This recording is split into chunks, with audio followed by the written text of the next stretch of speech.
What if your neighbor burned your home over a petty feud?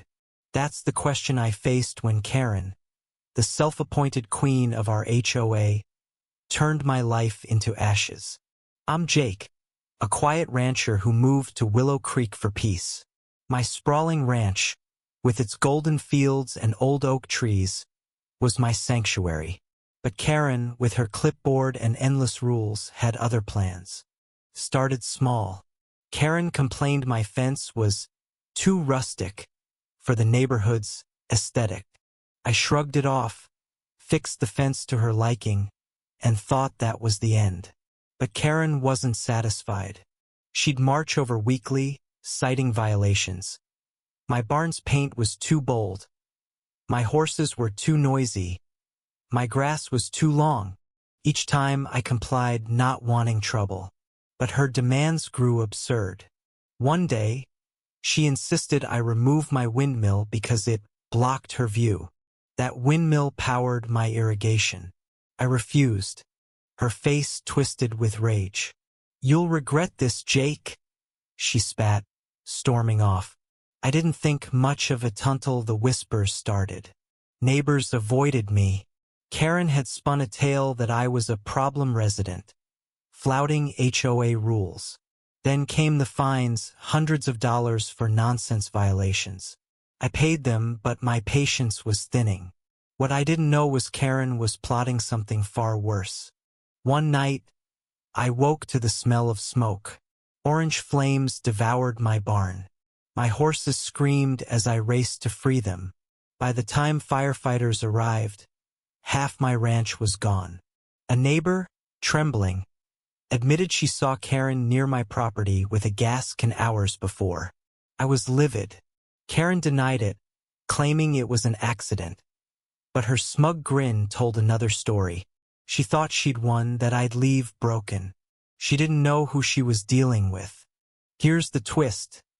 I wasn't just a rancher. Years ago, I'd quietly inherited land rights across the state, including the very ground Willow Creek sat on. My great-grandfather, a surveyor, had secured those rights in the 1800s, and they'd passed to me. I kept it secret, valuing my privacy. But Karen's stunt changed everything. I called my lawyer, Emma, a sharp woman who'd handled my family's estate for years. She uncovered something even wilder. Karen's husband, Tom, a local councilman, had been pushing to rezone my land for a strip mall. They'd planned to force me out, thinking I'd cave. The fire was their breaking point and mine. At the next HOA meeting, Karen strutted in, expecting to gloat. Instead, I stood, documents in hand. "Karen," I said, voice steady, "you burned my ranch thinking I'd run, but I own the mineral and development rights to every plot in Willow Creek." Gasps filled the room. Her face paled. I continued, "Your husband's rezoning deal? Dead. And the fire? We've got witnesses and evidence." Emma stepped forward, presenting a lawsuit for arson and damages. The crowd erupted. Tom, red-faced, tried to deflect, but a surprise witness, Karen's own sister, Lisa, who'd grown tired of her bullying, confirmed Karen's gas can antics. Karen's empire crumbled. The lawsuit hit hard.